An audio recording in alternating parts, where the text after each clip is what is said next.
अस्सलाम वालेकुम जी।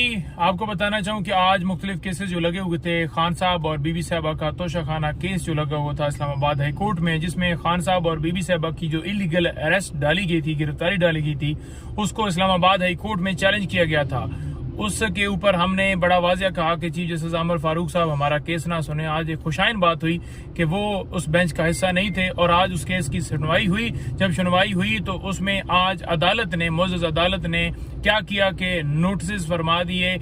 कब के लिए? 8 तारीख के लिए नोटिस हो गए हैं। तो अब इसके ऊपर दूसरी तरफ से भी दलाइल दिए जाएंगे और हम अपना मौकफ रखेंगे कि किस तरह गैर कानूनी गिरफ्तारी जो है खान साहब और बीबी साहबा की गई। नंबर 1। नंबर 2 ये है कि रऊफ हसन साहब और दीगर हमारे स्टाफ के लोग जो हैं वो जो सारे गिरफ्तार किए गए थे, जिनके ऊपर एक झूठा मुकदमा बनाया गया था, वो तमाम के तमाम जो लोग हैं उनके हवाले से जो हमने पोस्ट अरेस्ट बेल्स फाइल की थी वो अल्हम्दुलिल्लाह कंफर्म हो गई हैं। उनकी जमानत जो है वो हो गई है और मुचलके जो हैं वो उन्होंने कहा है कि आप जमा करवाएं और रिहाई के अहकाम जो है अदालत ने फरमा दिए हैं। लेकिन बाकी तमाम की हद तक तो कोई इस वक्त हमें सामने केस से नहीं है कि उनके अंदर कोई रिहाई के अंदर कोई हर्डल हो।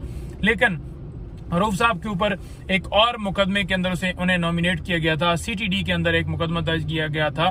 जो वकास जंजुआ साहब हैं, हमारे इंटरनेशनल मीडिया के कोऑर्डिनेटर के कलदम तंजीमों से ये मवाद खरीदते हैं और ये उनके ऊपर एक मुकदमा था और उसमें इनको इम्प्लीकेट किया गया था कि 3 लाख रुपए इन्होंने दिए है मवाद खरीदने के लिए। तो वो जो मुकदमा है उसके अंदर फिजिकल रिमांड इनका चल रहा है जो कल खत्म होगा। तो लिहाजा जब रिमांड खत्म होगा तो बेल फाइल होगी और उनकी बेल जो है उस मुकदमे में हो सकेगी और रिहाई का आगे मामला बढ़ेगा। नंबर 3 बात यह है कि वकास जंजुआ को आज जुडिशियल कर दिया गया है। FIA के मुकदमा जो इनके ऊपर दर्ज किया गया था रऊफ हसन और तमाम स्टाफ के ऊपर, उसमें उसे भी नॉमिनेट किया गया था। तो उसकी जो है वो फिजिकल रिमांड की सजा की गई थी, लेकिन अदालत ने उसे जुडिशियल कर दिया है। अब बेल की तरफ मामला बढ़ेगा। झूठे मुकदमात बना रहे हैं, लोगों को उठा रहे हैं। कोई स्टाफ है, कोई कोऑर्डिनेटर है, कोई चाय वाला है, कोई फोटो बनाने वाला है। तो इस तरह के मुकदमात हैं जी। और PTI को जलसा और रैली करने के हवाले से जो दरखास्तें थी जिसके ऊपर अलाउ नहीं किया गया था और तो इन्हें अदालत में गए थे, वो भी आज समाअत हुई। तो उनकी तरफ से ये बताया गया, इंतजामी की तरफ से 22 तारीख को ये जलसा कर सकते हैं। हमने कहा कि 13 अगस्त को रात को जो है 13 अगस्त वाले दिन हम चाहते हैं कि जलसा हो, क्योंकि 14 अगस्त जो है वो हमारा जो है वो दिन है जो 14 अगस्त आज़ादी का दिन है। तो लिहाजा हम 13 अगस्त को करना चाहते हैं, क्योंकि ये बहाने बनाते हैं। अगर ये अपनी डेट भी देते हैं तो उसके ऊपर भी ये मुकर जाते हैं। अदालत ने कहा कि 2 दिन के अंदर डिसाइड किया जाए। अगले जुमे के लिए उन्होंने रखा कि अगर कोई आपको फिर मसला हुआ तो आप रजू कीजिएगा। लेकिन आज जो डिप्टी कमिश्नर है इस्लामाबाद का, वो झूठ बोल रहा था कि हमने तो कभी ना रैली रोकी है ना जलसा रोका है।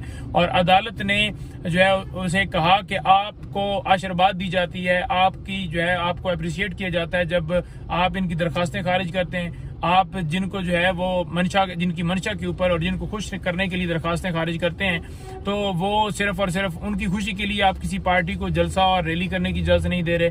तो वो एक किस्म का वहां पर जो है डिप्टी कमिश्नर भी, वो भी एक्सपोज हुआ है। रियासत तो सारी एक्सपोज हो चुकी है जो जुल्म जबर कर रही है, जो सारे मामलात कर रही है। और